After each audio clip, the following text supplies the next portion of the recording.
Ciao a tutti, benvenuti a questa nuova puntata della TV dei ragazzi. Divertitevi!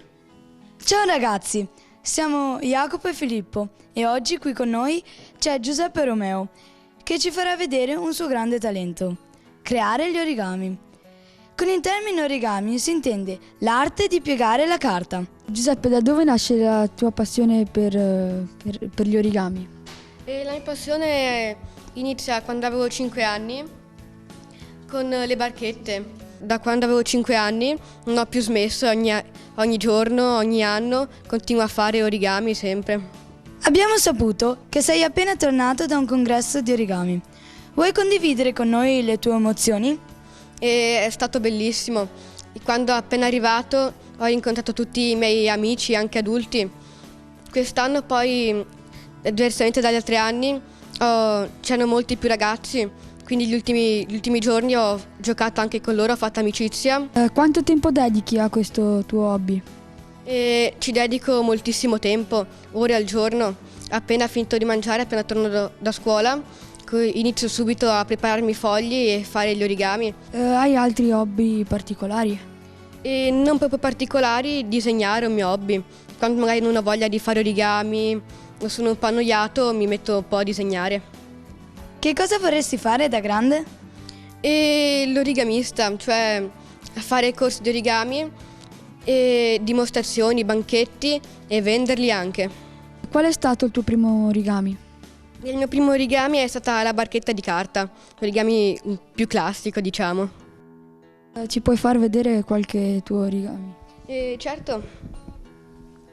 Questo è il drago di Fernando Gilgado e con questo l'ho realizzato con una carta Effalin telata fine che poi, per facilitarmi a piegare e dargli meglio la forma, ho bagnato.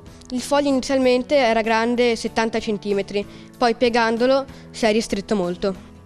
Questo è il colibrì che l'ho inventato io e quest'anno al CDO l'ho anche insegnato, ho fatto un tavolo ufficiale e si era diagrammato sia nella rivista del CDO sia in una rivista tedesca. Lo gnomo di Eisel, uno dei più famosi modelli, e la faccia è molto famosa in pratica perché la faccia si crea con 3 punte che poi si fanno 4 o 5 pieghe più o meno per ogni punta e da lì si riesce a creare una faccia molto realistica. Questo è un insetto, Samurai Helmet Beetle di Robert Lang, che è una tecnica abbastanza complicata, il box splitting, che usa una serie di ventagli tipo, tutti una piega su, una piega giù, che sfruttando questo metodo si crea tutti gli arti che poi verranno modellati. L'ultimo è questo qua, è un modulare, infatti ci sono voluti più di 30 pezzi per farlo e questo è un modello di Kristina Burczyk, una polacca, e la parte cosa di questo modulare è che si tiene insieme solo per la forza della carta, intrecciando queste spirali riesce a tenere il peso di tutti i moduli e tenerli tutti attaccati. Oggi faremo una simpatica stellina per Natale. Innanzitutto questo sarà il colore di cui verrà la nostra stellina e lo teniamo verso l'alto, quindi portiamo questa punta su questa e facciamo la diagonale. Adesso portiamo questa punta sull'altra.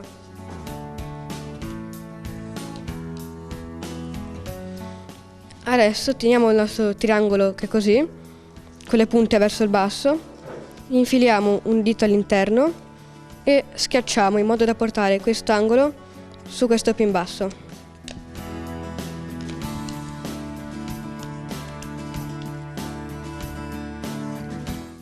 Giriamo il modello e rifacciamo la stessa cosa.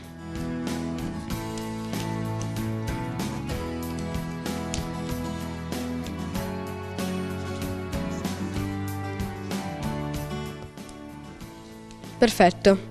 Adesso che abbiamo ottenuto questo quadrato, prendiamo un solo strato e cominciando da questa punta qua e tenendo le punte in basso, portiamo questo lato al centro.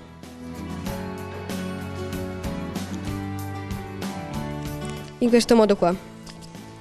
Ripetiamo lo stesso passaggio in tutti e 4 i lati e marchiamo molto bene queste pieghe perché sono molto importanti.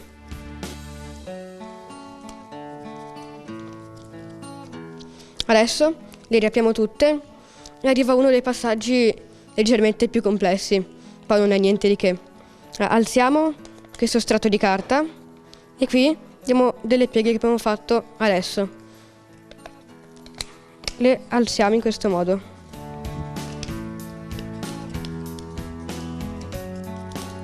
E schiacciamo. Da qua giriamo e facciamo la stessa cosa. Adesso abbiamo 2 punte su e 2 punte giù. Quelle su le portiamo giù. Portiamo questa punta qua all'incrocio tra questa piega qua e questa. In questo modo qua. E marchiamo molto bene anche questa. Adesso lo riapriamo e portiamo questo angolo qua. E se siamo stati precisi, questo angolo qua coinciderà con la diagonale.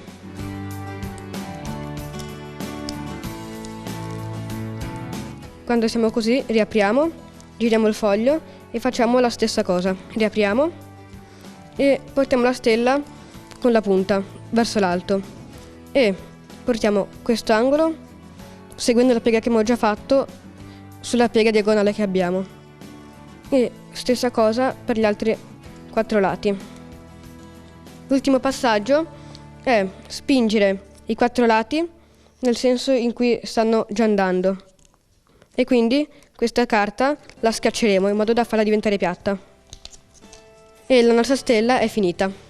Grazie a tutti e alla prossima. Da Filippo E Jacopo. Grazie Giuseppe.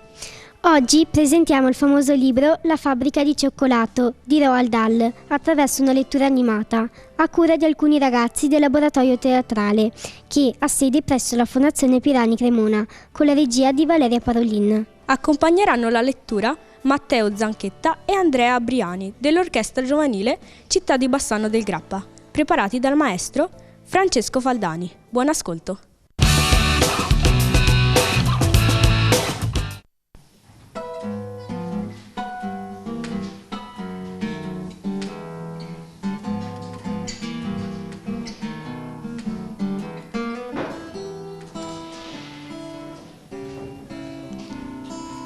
La fabbrica di cioccolato di Roald Dahl.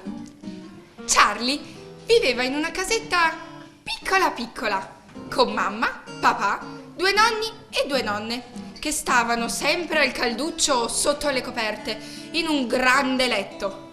2 con la testa da una parte e 2 in fondo ai piedi, perché in inverno, dalle fessure della casetta, entravano gelidi spifferi.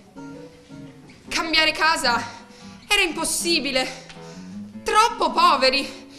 Infatti mangiavano per colazione, pranzo e cena minestra di foglie di cavolo e raramente mezza patata lessa a testa.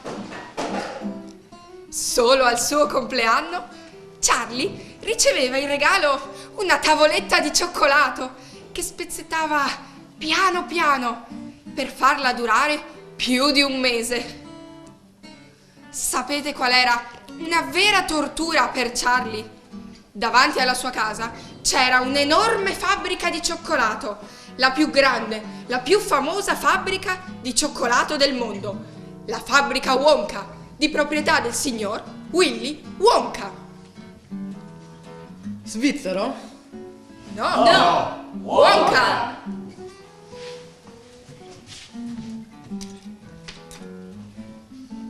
Ma, nonno, è vero che la fabbrica del signor Willy era più grande del mondo? Certo, e lui è un mago del cioccolato. Ha inventato più di 200 nuovi tipi di cioccolata, ognuna con un ripieno diverso, più cremoso e più delizioso di qualsiasi altra tavoletta di cioccolata di altre fabbriche del mondo. E non solo, Willy Wonka sa fare caramelle che cambiano colore mentre le mangi, gomme da masticare che non perdono mai il sapore, palloni enormi da gonfiare di zucchero filato. E Charlie, ogni volta che passava davanti alla fabbrica, annusava l'aria che odorava di cioccolato e sognava di mangiarne a sazietà. Ma, ahimè, anche oggi ci sarebbe stata minestra di cavolo.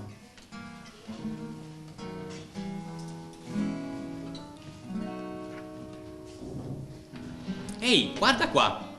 Il bollettino della sera dice: la fabbrica Wonka sarà presto aperta a pochi fortunati.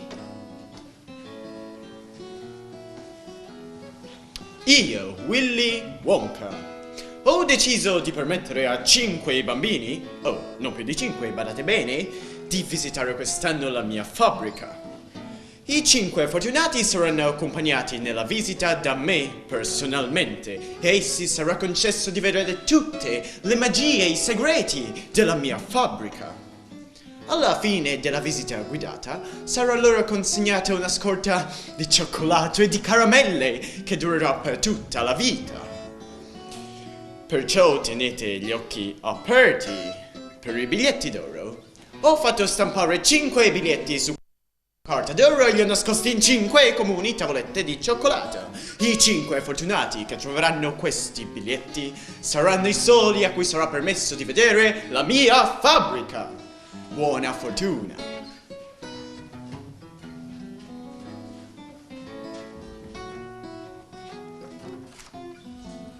Proprio il giorno dopo fu trovato il primo biglietto d'oro!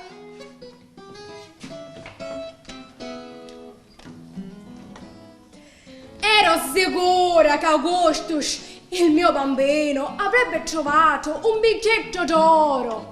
Ne mangia talmente tante di tavolette di cioccolato al giorno che era praticamente impossibile che non ne trovasse uno. Sapete, mangiare è il suo unico hobby. È l'unica cosa che gli interessi. Lo dico sempre io, non continuerebbe a mangiare tanto se non avesse bisogno di uno strumento, no. Comunque sono tutte vitamine. Che emozione sarà per lui visitare la meravigliosa fabbrica del signor Wonka. Non vi posso dire quanto siamo orgogliosi. Quella sera stessa il giornale riportò la notizia: trovati oggi 2 biglietti d'oro da una certa signorina Violetta e da un ragazzo di nome Mike TV.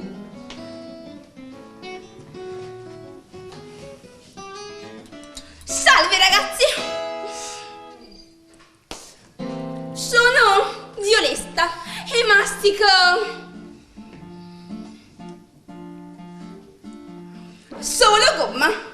Purtroppo per un po' ho dovuto mangiare cioccolato per trovare il biglietto d'oro, ma ora sono ritornata alle gomme. Mia mamma dice che non è tanto bello vedere una signorina come me con le mascelle che vanno su e giù, ma io me ne frego. E tu, Mike TV? Stai zitta, sto guardando la TV. C'è una banda di gangster che sta sparando con il mitra.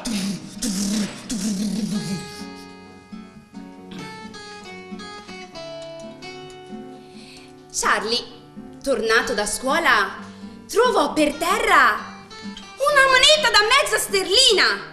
Era appena caduta di tasca a qualcuno? No, impossibile, perché era per metà coperta dalla neve. Ma poteva considerare sua. Quella moneta poteva prenderla e tenersela? Sì, decise allora di comprarsi una tavoletta di cioccolato e... L'ho trovato! L'ho trovato! Anch'io un biglietto d'oro! Wow!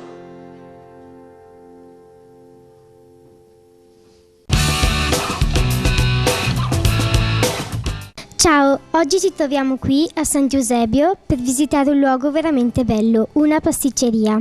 Salutiamo Antonio e Giulia, i titolari. Ciao! nata la sua passione per la pasticceria? Quando è nata non lo so, perché li ho sempre fatti i dolci. Quindi Con la sua mamma? con la mia mamma ho iniziato da piccolo e li ho sempre fatti. E questo è diventato anche il mio lavoro e la mia passione. Che preparazione bisogna avere per aprire una pasticceria?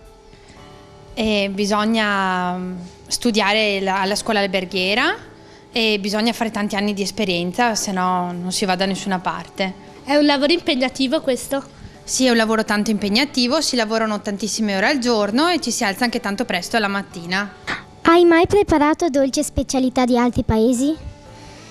Sì, allora, come dolci di altri paesi prepariamo la Sacher, altrimenti siamo specializzati più su torte italiane e venete. Segue programmi televisivi di cucina tipo MasterChef o Bake Off Italia? Sì, li guardiamo spesso per prendere anche spunti, però sono delle cose diverse. Ora avremo delle curiosità. Qual è stata la torta più grande che ha preparato? La torta più grande che ho preparato è stata il matrimonio dei nostri amici e sarà stata alta 1,5 metri. E come era fatta la torta più strana che ha fatto? La torta più strana era... cosa può essere? Una piramide di bignè, tutti colorati. Potrebbe ora darci una ricetta da magari preparare a casa con gli amici nelle festività? Certo, allora adesso facciamo una crema d'accompagnamento che si può utilizzare in qualsiasi lievitato ma anche in altre occasioni. Quindi si prende una crema pasticcera profumata alla vaniglia e con scorza di limone, semplice. Mettiamo, a casa si può fare con 100 g di crema e 100 g di panna. Questa sarebbe la classica crema chantilly, che va benissimo sempre. La crema, noi possiamo anche profumarla, magari i tuoi genitori vogliono assaggiare un po' di rum, qualcosa, allora si mette un mezzo cucchiaino di rum, un mezzo bicchiere, così solo per dare un po' di profumo. Mescoliamo e poi aggiungiamo la stessa quantità di panna.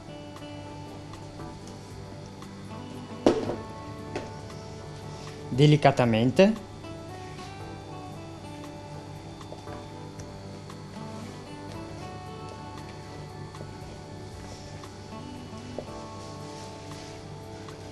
ecco qua, questa è una crema chantilly profumata a rum che va bene dappertutto in qualsiasi dolce.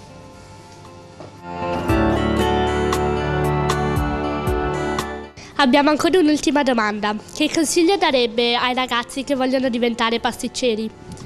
Allora, per diventare pasticceri bisogna avere tanta passione e tanta voglia di imparare anche, che non è una cosa semplice. E dopo ci vuole una base di alberghiero, così ti aiuta a entrare nel mondo del lavoro. Grazie della vostra cortesia e simpatia. Da San Giuseppe è tutto, a voi la parola in studio. Ciao! Mercoledì 9 dicembre, 2 dei nostri inviati sono andati a intervistare lo scrittore per ragazzi Stefano Bordignoni alla scuola elementare Canova. Mattia e Francesco, a voi la parola.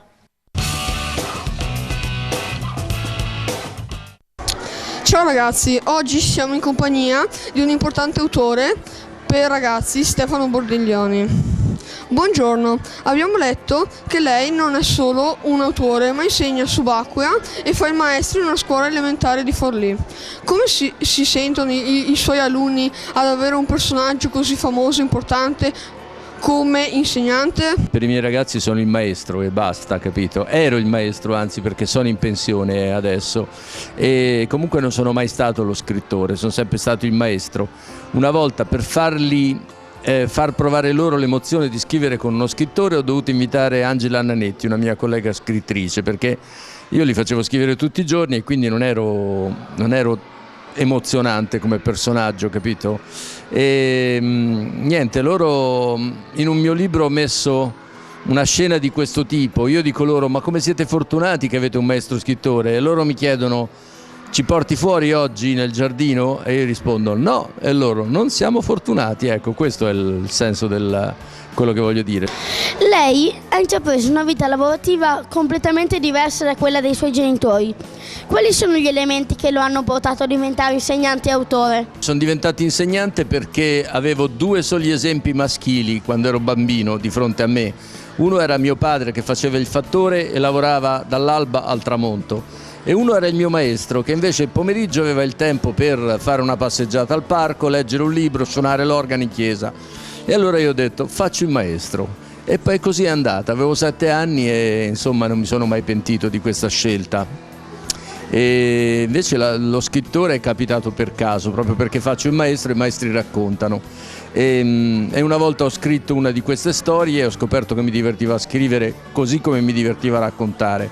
È cominciata così. Lei ha vinto numerosi premi letterari, tra quali l'ambizioso premio Rodari. Quale emozione ha provato quando ha vinto tale premio? Non immaginavo di vincere, però mi ha fatto un gran piacere vincere, naturalmente. Così come anche gli altri, non c'è un premio che vinci più volentieri di un altro, fanno tutti piacere, capito? Però il Rodari mi ha emozionato abbastanza perché io ho studiato Rodari all'università e mi ci sono abbastanza identificato, per cui l'ho sentito un premio più giusto degli altri. Sta lavorando a dei nuovi racconti ultimamente? Sto scrivendo racconti che parlano di storia, della storia, quella con la S maiuscola. Ho scritto racconti sui greci, gli egiziani, i romani, e adesso sto scrivendo racconti ambientati in città molto antiche, ad esempio, non so, Gerico, Cartagine, cioè città che esistevano già prima di Cristo, e cerco qualcosa di particolare in ognuna di quelle città e la racconto. Cosa prova quando scrive un nuovo libro per ragazzi? Provo le emozioni che provano i miei personaggi, devo provare le emozioni dei personaggi, altrimenti non posso scrivere, capito? Grazie per la disponibilità, Stefano Bordiglioni. Ragazzi Studio, a voi la parola.